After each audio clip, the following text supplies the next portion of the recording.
भाग्यको हँसो पछाडि कति पीडा लुकेको छ।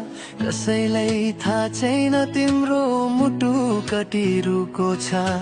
तर तिमी रोकेनौ, समयसँग लडिरह्यौ। अन्ध्यारो बाटोमा पनि आफ्नो आगो बलिरह्यौ।